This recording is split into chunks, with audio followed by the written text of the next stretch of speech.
Bien, buenas noches, estimados alumnos de la asignatura Introducción a las Relaciones Internacionales del grupo 02 y también, como se va a tratar de la misma clase, buenos días a los alumnos del grupo 01. Hoy vamos a incursionar en nuestra 11ª clase. Son 10 que estamos pasando en este sistema virtual y un poco adaptándonos a estas circunstancias especiales, ¿no?, de la pandemia. Estimo que vamos a estar en este mismo ritmo aproximadamente incluso hasta el mes de agosto. Soy un convencido, optimista también, de que todo volvería a la normalidad recién en septiembre, aunque hay algunos que con mucha influencia pesimista dicen pues que esto no vamos a volver a la normalidad hasta fin de año. Dicho sea de paso, estoy haciendo un estudio de los comportamientos de las curvas básicamente en varias regiones del mundo y estimo que en esta parte, en el hemisferio sur, en Latinoamérica, de manera concreta, la desescalada comience en julio, ¿no? Este mes de junio es sin duda el más peligroso. Les pido a todos ustedes que incluso se cuiden más de lo que se cuidaron en marzo, abril y mayo. Este es el mes más peligroso por varias circunstancias. De cualquier manera, estimo que la desescalada comenzará el próximo mes de julio y proyecto también para septiembre una vuelta a la normalidad. Bien, en esta 10ª clase nos vamos a referir fundamentalmente a lo esencial de las anteriores exposiciones, del descubrimiento de América y este evento que para mí es trascendental, valga la redundancia, el renacimiento, ¿no?, en la historia de la sociedad internacional. Sobre esto entonces va a discurrir esta intervención mía, que luego va a ser complementada con otras exposiciones de acuerdo siempre a nuestro cronograma, ¿verdad? Entonces, vayamos a lo que nos interesa. Vamos a empezar con el descubrimiento de América y para ello vamos a adoptar el siguiente esquema. Nos vamos a referir en primera instancia a los antecedentes, luego a los datos históricos y esto, que es lo que más nos interesa, ¿no es cierto? Obviamente no puedo ir de manera directa a lo esencial sin referirme aun cuando de pasada en estos dos puntos que ciertamente se constituyen, yo diría, en el inicio o el punto de partida para ir a lo esencial. Vuelvo a insistir otra vez en esta noción, en esta idea, lo esencial desde el punto de vista de nuestro interés, ¿no es cierto?, de las transformaciones que producen en el mundo, más allá, ciertamente, de estos exquisitos datos históricos que la exposición sobre el descubrimiento de América nos ha mostrado, ¿verdad? Entonces, quiero insistir nuevamente en esta idea, lo esencial desde el punto de vista de nuestro interés, es decir, de los cambios que producen o van a producir en el mundo. Este es nuestro esquema. Entonces, veamos el descubrimiento de América.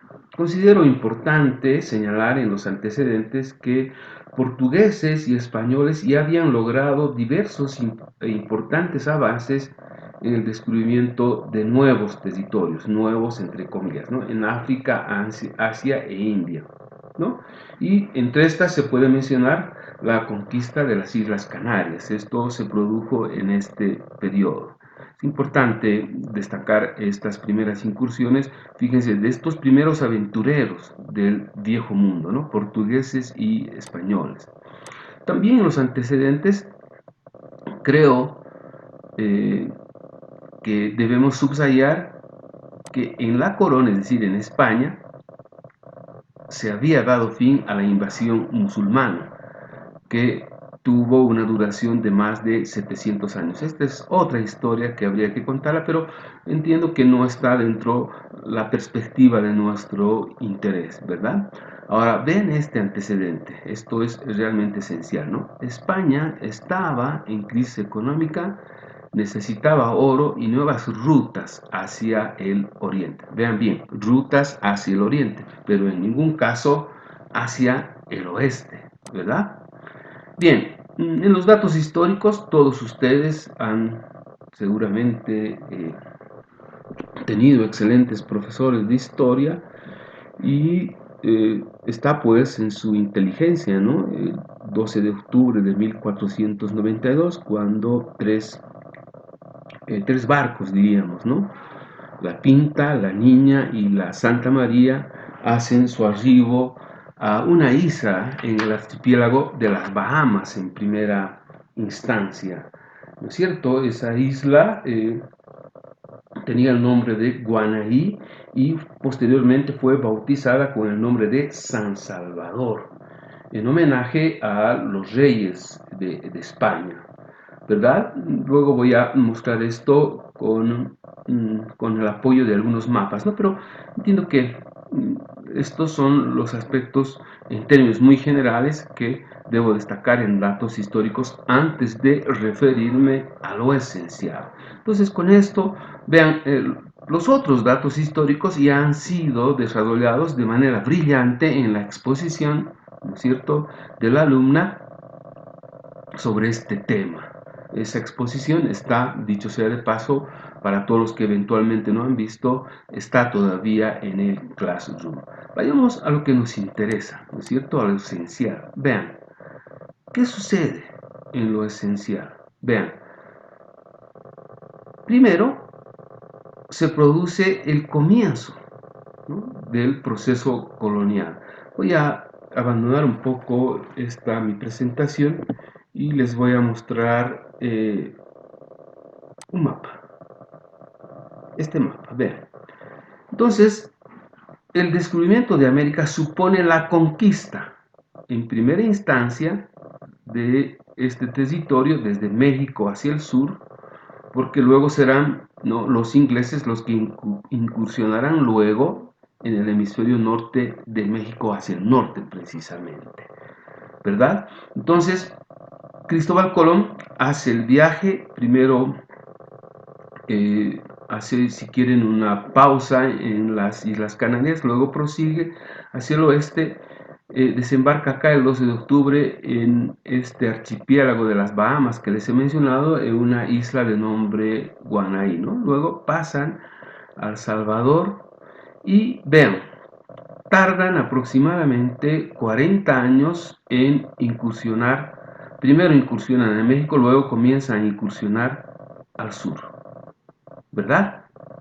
Entonces, acá se produce el inicio del control de todo este periodo denominado colonial, ¿no es cierto?, que es básicamente el control de las riquezas y todo lo que eventualmente, ¿no es cierto?, podía este nuevo territorio, este nuevo mundo, así dice, ¿no?, descubrimiento del nuevo mundo, podría alimentar a España y a Europa. Es decir, acá tiene inicio el proceso colonial, que dura aproximadamente 350 años, siendo más exactos, desde el descubrimiento de América, desde 1492 hasta el primer grito libertario que se produce en 1810, habrían transcurrido 331 años, ¿no?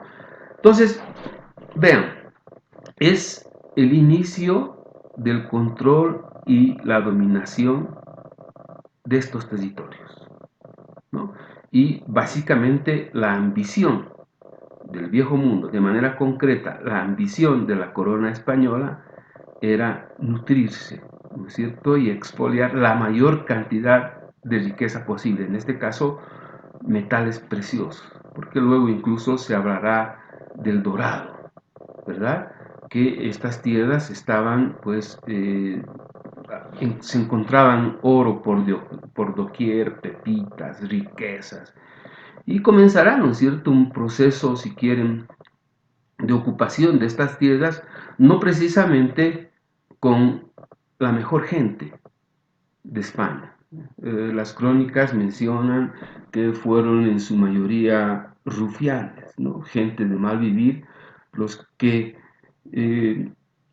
motivados por ese sueño del dorado, pretenden luego trasladarse a esta región, ¿verdad? Importante ubicarnos en este mapa. Nuevamente voy a retomar mi presentación y vamos a volver a lo esencial, a lo que eventualmente estábamos señalando, ¿no? Bien, inicio del proceso colonial. Vean, el objetivo es el control de los territorios y además la apropiación de todas sus riquezas. Este proceso dura, como les he mencionado, aproximadamente 3 siglos y medio, ¿no? Ahora, se produce al mismo tiempo un exterminio sistemático. Voy a retomar otra vez el mapamundi y para ello tengo que salir de esta pantalla. Ni modo. Bien. Entonces, sometimiento y exterminio. Esos dos términos son los que he utilizado para referirme, ¿no es cierto?, a la aniquilación sistemática de casi toda la población aborigen. Ahora, eso no sucede en esta parte del continente, del hemisferio sur del continente americano, ¿verdad? Sobre todo estas zonas, ¿no? Las zonas que están, si quieren, ocupadas por la cordillera de los Andes, Bolivia, Perú, Ecuador y quizás algo de Colombia, pero acá, por las razones que voy a explicar luego, no repiten esa acción sistemática de exterminio como lo hacen en los otros países, ¿no? Pero sí, obviamente hay un proceso de sometimiento, ¿verdad? Es un sometimiento que incluso está siendo conceptualizado bajo la perspectiva que propone Carlos Darwin, ¿no?, con su teoría de seres superiores y de seres inferiores, ¿no? Entonces esta población que no ha sido exterminada durante muchos siglos va a ser considerada, ¿no?, en ese concepto de darwinismo social como seres inferiores, es decir, el blanco superior y el indio absolutamente inferior, ¿no?, ni siquiera poseedor de alma, ¿verdad? Entonces hay esto, lo que les acabo de mencionar, exterminio, se produce de manera sistemática, sobre todo en Norteamérica, ¿verdad? Ahí yo diría que casi el 95% de la población aborigen es exterminada, ¿no?, por los nuevos colonos. Permítanme retomar nuevamente mi presentación. Entonces hemos hablado de exterminio y sometimiento, ¿no? Ahí hemos quedado. Sigamos. Nuevamente tengo que volver a lo mismo. Perdón la incomodidad, pero debemos adaptarnos, ¿no?, a estas nuevas circunstancias. Exterminio y sometimiento. ¿Qué significa eso? Vamos. Luego, en 1545, descubren la plata del Cerro Rico de Potosí. Y para mí, en el proceso colonial, esto es lo más trascendental, ¿verdad? Porque va a provocar un nuevo orden mundial en términos de hegemonía, pues la cantidad de este metal precioso que va a ser explotado y además reunido y todo dirigido a la corona, va a convertir a España en potencia hegemónica mundial. ¿no es cierto? Esto es bien importante señalar. Ojo, la corona española se ha beneficiado cerca de 3 siglos, ¿no?, con este metal precioso. Y se dice incluso que este metal precioso es el que de algún modo habría apalancado el desarrollo capitalista en... Lo voy a referir de manera más detallada, pero otra vez voy a acudir al mapa, ¿ya? Entonces, vean, inician un proceso de extracción, vamos a decirlo así, de la riqueza en el Cerro Rico de Potosí, de la plata, de ese metal precioso. Incluso en ese tiempo Potosí fue considerado por la cantidad de habitantes que tenía fue considerado como una metrópoli, ¿verdad? Y vean, se inicia un proceso sistemático, primero de explotación, con, con mano de obra esclava, ¿no? Ahí está la famosa mita, la mayor cantidad de plata posible, y esta plata era transportada, ¿no es cierto?, primero por el Océano Pacífico hasta Colombia. En Colombia hay una fortaleza en Cartagena de Indias, ¿no?, que era también constantemente amenazada, ¿no?, por rufianes, por piratas que pretendían apropiarse de toda la plata que acumulaban, y luego esta plata se dirigía en barco nuevamente a la colonia, ¿no? Se dice que con la cantidad de plata, de ese metal precioso, que esto seguramente ustedes han escuchado en colegio, ¿no?, que lograron sacar desde el Cerro Rico de Potosí, podrían construir un puente cubriendo esta distancia que debe superar las 15.000 millas, ¿no? Se dice también al mismo tiempo que con esa cantidad, es decir, que este mismo trecho, más de 15.000 millas, podría construirse también un puente con los huesos de todos aquellos esclavos indios que dieron y dejaron su vida, ¿no?, en la explotación del Cerro Rico de Potosí, ¿verdad? Es más, no aniquilan, como les he mencionado, sistemáticamente a la población aborigen porque necesitaban mano de obra. Y esa es la historia de Bolivia, ¿no es cierto? La historia de Bolivia no puede ser comprendida de manera adecuada sin este proceso, ¿verdad? Incluso el anterior gobierno, Evo Morales, se refería siempre a este evento, a este proceso colonial, ¿no? Nos hablaba también de sometimiento, de discriminación, de racismo, como les he mencionado, darwinismo social, también exclusión. Ahora, claro, la fundación, la revolución que dará luego, revolución entre comillas, ¿no?, la fundación de la República, cortará ese vínculo, ¿no es cierto?, con la corona. Ya el excedente económico, que es generado básicamente por la explotación en primera instancia de la plata, quedará en Bolivia, pero no quedará en manos de los bolivianos, sino en pocas manos de aquellos criollos que encabezaron la revolución, ¿verdad?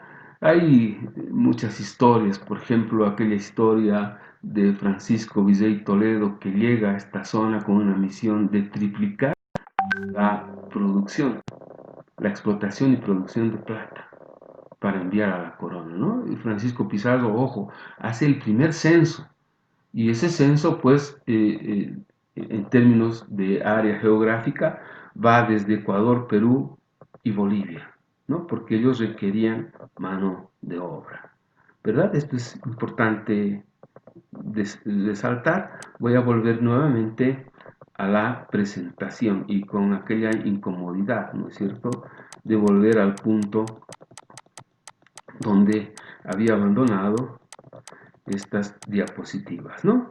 Ahora, vean, lo esencial es lo que produce, ¿no es cierto? Aparte del sometimiento y el control de las riquezas, no se puede dejar de lado en nuestro estudio la importancia que juega la plata, ese metal precioso, y el Cerro Rico de Potosí. Eso va a generar, ¿no es cierto?, un potenciamiento, permítanme usar ese término, de la corona española.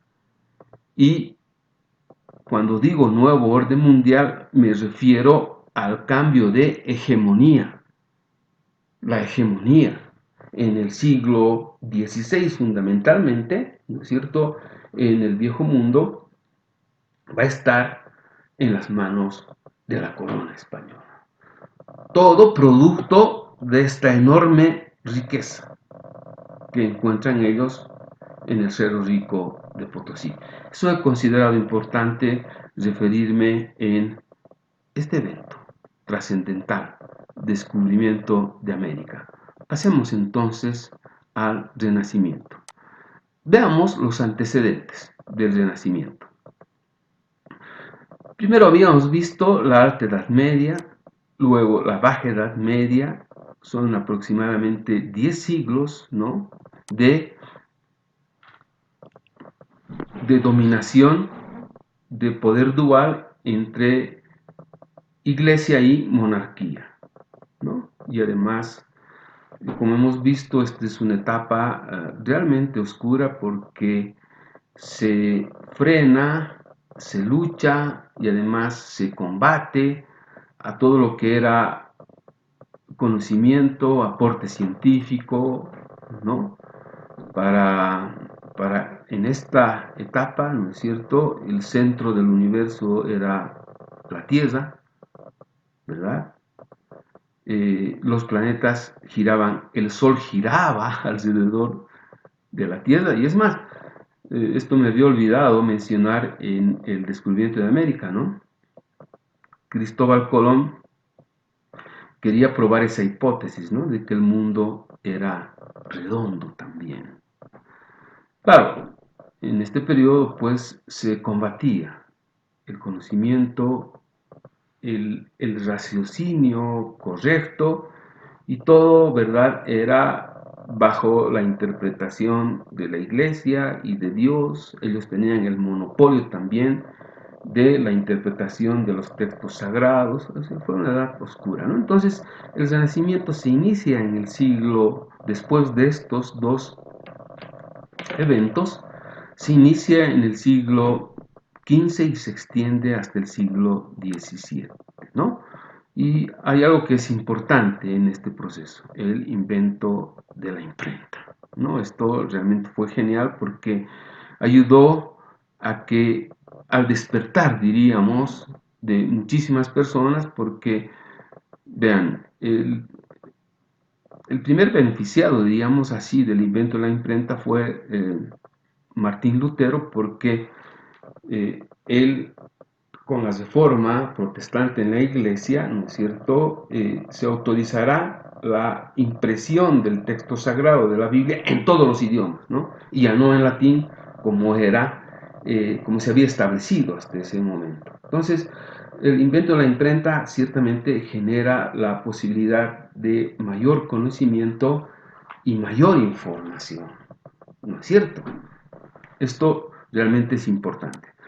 Y no nos olvidemos, ¿no?, que en los antecedentes la iglesia había ejercido papeles políticos, ¿no?, y era confundida en muchos casos con el Estado, ¿no? Estado igual a iglesia. Esto es un poco, diríamos, la característica de la Edad Media, del medioevo, como llaman otros, ¿no? Entonces vayamos a lo esencial. Bien, entonces el Renacimiento es el nombre dado a un amplio movimiento cultural e ideológico que se produjo en Europa, como les he mencionado, entre los siglos XV y XVI, ¿no? Sus principales exponentes se hallan en el campo de las artes, aunque también se produjo una renovación, vean, del conocimiento, ¿no?, y de las ciencias, tanto naturales como humanas, ¿no es cierto? Ahora bien, vean, el Renacimiento es fruto de la difusión de las ideas del humanismo que determinaron una nueva concepción del hombre y del mundo. Vean, todo esto es absolutamente contrario a lo que se proclamaba, si quieren, durante la Edad Media. Es, como dice su nombre, ¿no? Un renacer. Ese es el origen del nombre de renacimiento, un renacer. Renacer, pero ¿dónde?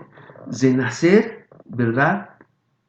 Con la antigüedad clásica, básicamente con lo que se había proclamado en el iluminismo griego, es decir, una vuelta a la razón, al conocimiento, ¿verdad? Rechazando toda la tradición medieval, ¿verdad? Entonces, ahí las ideas van tomando fuerza y las obras también de este periodo clásico que hemos estudiado y que fue precisamente uno de los primeros temas de exposición, el iluminismo. O sea, es un renacer con el conocimiento y la razón, dejando esa historia pasada de cerca de 10 siglos, ¿no? De sometimiento con poder vertical y absoluto de esa alianza, ¿no? Entre monarquía e iglesia, ¿no es cierto? Esto es lo que...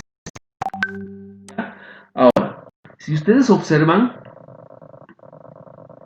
vean, he colocado con un mayor tamaño de letra. Lo esencial del Renacimiento es el inicio, ¿no? De esa demanda secular de separación entre iglesia y Estado.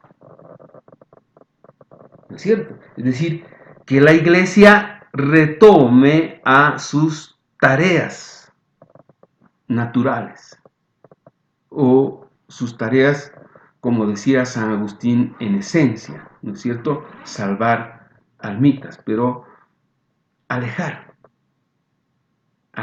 de este espacio que de manera absolutamente perniciosa había influido durante toda la Edad Media. Entonces, esta es la demanda central del Renacimiento, ¿no? Esa separación. Ojo, no estoy hablando de consolidación, estoy hablando de inicio, ¿no? Inicio de la separación entre iglesia y Estado. El Renacimiento tuvo, vean, estos representantes. Estoy colocando acá a dos extraordinarios personajes. Primero a Nicolás Maquiavelo, cuya obra El Príncipe, que va a revolucionar, yo diría, la política y la ciencia política, que se publica en el año, El Príncipe, ¿no? Me refiero al texto, se publica en el año 1512, ¿no? Por eso es considerado Nicolás Maquiavélico como el padre de la ciencia política moderna, ¿no? Vean, son conocimientos muy al margen de lo que eventualmente, ¿no es cierto?, imponía como forma de pensar y como ideas la tradición medieval. Martín Lutero, ustedes saben, es el que reforma, es el que inicia la reforma de la iglesia, ¿no? Tiene una importante influencia en eso que va a significar el inicio, ¿no?, del retiro de la iglesia de la administración y el control del poder político. No nos olvidemos, la iglesia no solo gobernaba, administraba justicia, administraba tributos, y han sido pues 10 siglos, yo diría, de también al mismo tiempo una corrupción enorme, ¿no?, de toda la jerarquía eclesiástica con sede en Roma, ¿verdad? Entonces, el Renacimiento es una etapa fundamental en la historia de nuestro objeto de estudio, ¿no? Entonces, vean, con esas luces aparecen también estos artistas, Leonardo da Vinci, Miguel Ángel. Hay una infinidad de arquitectos, de artistas, de músicos también, pero he querido solamente por limitaciones de tiempo, mostrarles a estos otros dos grupos, ¿no? A estos artistas, pintores, y vean a estos otros literatos. Miguel de Cervantes, con su famoso libro, ¿no? El Quijote de la Mancha, William Shakespeare, con sus libros Hamlet, Romeo y Julieta, Otelo también, ¿no? Que una riquísima historia más adelante. Entonces esto es lo que he pretendido destacar en esta clase, en la intervención mía en esta clase, un poco recuperando lo esencial de las dos exposiciones que han estado a cargo de vuestros compañeros. Espero que haya sido de su agrado.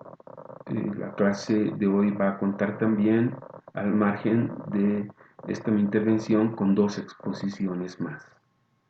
Muchas gracias por su atención y hasta la próxima.